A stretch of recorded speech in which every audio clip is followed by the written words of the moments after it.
Guys, madami wala nagko-comment kung bakit parang hindi ako nagbibideo minsan.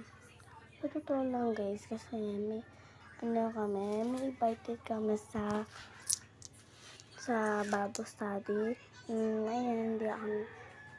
Tsaka alam niyo, yung nice ko lang, gusto ko lang sabihin sa inyo na crush ako. At alam niyo kung sino yun.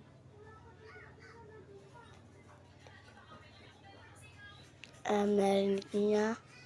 Pag narinig niyo yan, ayan, puntahan niyo na lang yun. Mag-komenta lang kayo kung ano yung sinabi ko kung sino crush.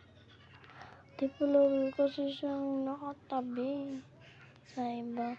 Pero minsan nakakatabi ko siya. No. Kaya guys, kung napapanood niya to, huwag niya saan itong yung babash. Kasi naman, nalulungkot ako minsan kung bakit ko tayo nag-subscribe sa akin, nakaka-comment, gano'n. At wala pala naka-follow sa akin.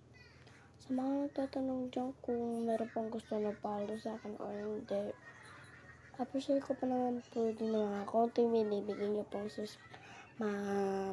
like, pero na-disappoint ako kasi wala pa naman mag-follow at nag-subscribe. At wala pa naman nagpindot ng bell. At sayang guys. Ayun. Sayang talaga. Ayun. Wala na akong choice kung hindi.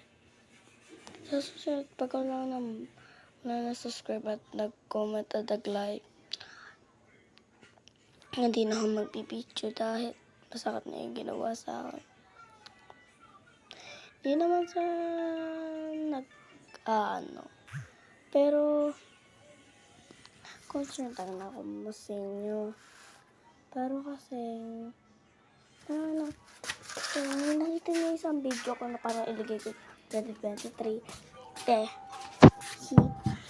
Hindi po yan totoo kasi alam niyo naman. Bakit ako minsan hindi na-video? Kasi lang po nakaka-order. Mamaya hapon meron pa kami umpisa. Feeling ko sa magsalang ng nakiki. Naka-update ko siya sa number 1 ko. Kung babunod ito, sa magulo. Okay. Bye-bye.